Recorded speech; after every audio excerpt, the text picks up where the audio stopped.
안녕하세요, 한사영입니다.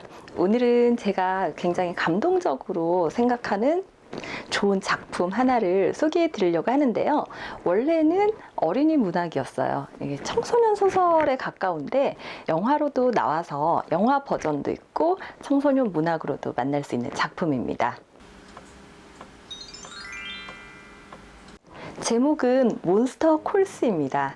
영화는 몬스터 콜로 나온 걸로 알고 있어요. 스토리는 좀 간단합니다. 항암 치료를 받고 있는 그런 투병 중인 엄마를 둔 12살 소년의 이야기인데요. 아무래도 삶이 힘들 수밖에 없겠죠. 그런데 이 힘든 상황에서 이 아이의 무의식을 상징하는 이런 몬스터가 나타나가지고 세 가지 이야기를 들려주면서 이 친구에게 진실을 대면하면서 성장하라는 그런 스토리를 갖고 있습니다. 인생의 진실 속에 담겨있는 그런 감동을 추구하는 분들이라면 재미있게 보실 것 같은데요.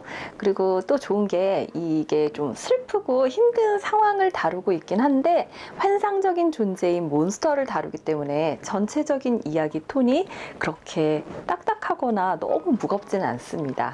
이게 영화 버전이랑 원래 청소년 문학 버전이 있다고 말씀을 드렸잖아요. 두 개가 약간 다른데 각각의 매력이 있는 것 같아요. 영화 버전은 아까 말씀드린 이 환상적인 부분을 좀 비주얼적으로 굉장히 잘 살려서 좋았던 것 같고, 그리고 거기에 원작에 없는 설정이 하나 더 추가되는 게 있어요. 그래서 이 설정이 끝에 하나 더 추가됨으로써 전체적인 여운이 더 깊어지는 그런 장점이 있었던 것 같습니다. 대신에 원작에서는요, 엄마가 항암 투병을 하게 되는 순간부터 이 아이를 둘러싼 사회가 아주 미묘하게 조금씩 변하면서 아이를 힘들게 하는데 그 미묘한 과정을 정말 잘 캐치해 둔 게 좀 매력인 것 같아요. 이것만으로도 그냥 작품을 소개하고 보실 이유가 충분하다고 생각하는데요. 아무래도 우리는 지금 인문학적 창의성에 관한 배움을 어떤 식으로 추구할 수 있을까를 다루고 있다 보니까 여기서 또 생각할 거리를 좀 더 연결해 보았습니다. 우리가 좀 더 자기의 창의성을 높이기 위해서는 인식의 폭을 넓히는 게 기본 전제 조건이잖아요. 그래서 저도 이제 인문학에서 봤던 그런 주제들을 끌어서 어떻게 하면은 인식의 폭을 더 넓히는데 도움이 되는 자료나 공부가 어디에 있는지를 찾는데 계속 소개를 해드리고 있습니다. 그리고 이건 의도적으로 인풋을 주는 공부를 따로 해야 된다고 생각을 하는데요. 우리는 본능적으로 밝은 거, 행복한 거, 높은 거, 이기는 거, 그리고 부유한 것, 건강한 것, 이런 걸 추구하는 경향이 있죠. 당연히 이걸 추구하는 건 본능인데 이 본능의 틀에서 넘어가려는 생각을 잘 하지 않으면 인식의 폭이 좀 좁아지게 닫혀있는 경향이 있게 되죠. 그래서 그걸 넘어서려는 노력을 많은 지성들이 해왔습니다. 저는 오늘 질베르 디랑이라는 학자의 의견을 소개해 드리려고 하는데요. 저는 이분의 사고방식, 이분이 세계를 설명하는 그 사고방식을 좀 좋아하는 편입니다.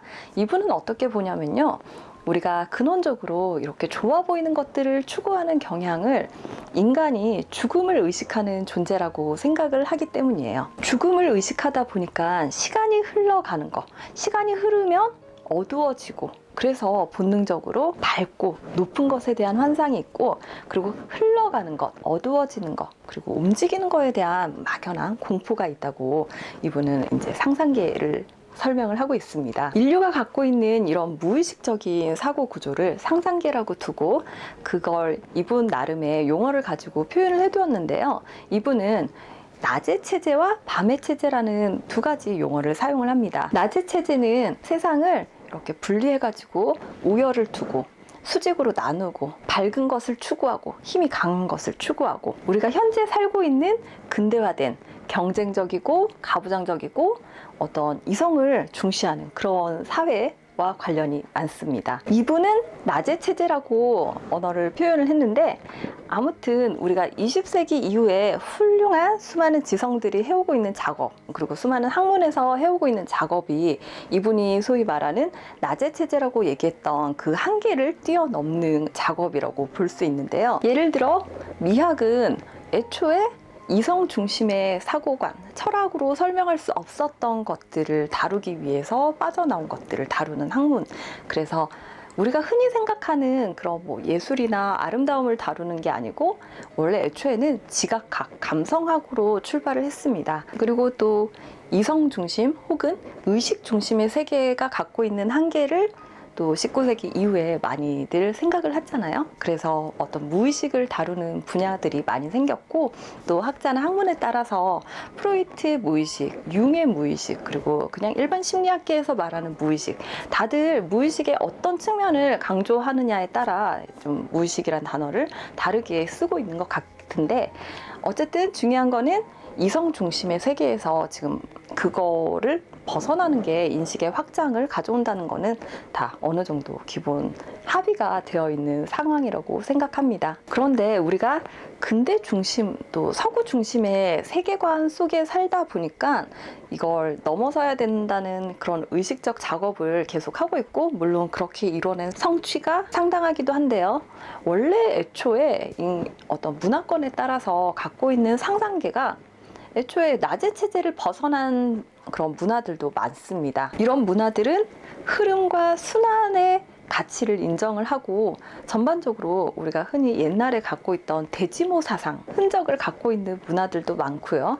그리고 장자나 불교 철학에 익숙하신 분들이라면 당연히 이런 순환과 흐름이 아주 당연한 그 인식의 폭 안에 들어가 있죠. 저는 인식의 폭을 얼마나 넓히냐에 따라서 그 사람이 좀 더 사는 게 더 평온해진다고 생각을 해요. 그런데 그게 어느 정도 폭을 넓힐 수 있느냐는 그 사람 자체의 관심에 따라서 달라지는 것 같습니다. 하지만 우리가 인정을 하든 안 하든 우리의 삶이 낮의 체제를 벗어나서 이루어진 거는 자명하고, 그렇기 때문에 낮의 체제를 벗어나는 인식을 인정하는 게 삶의 성숙에 필연적이기도 합니다. 필연적으로 이루어지는 과정의 한 순간을 잘 포착한 몬스터콜스란 작품을 오늘 소개해드렸고, 낮의 체제적 인식을 넘어서는 또 하나의 사고방식에 관심 있으신 분들은 질베르 디랑의 책을 읽어보시기 바랍니다.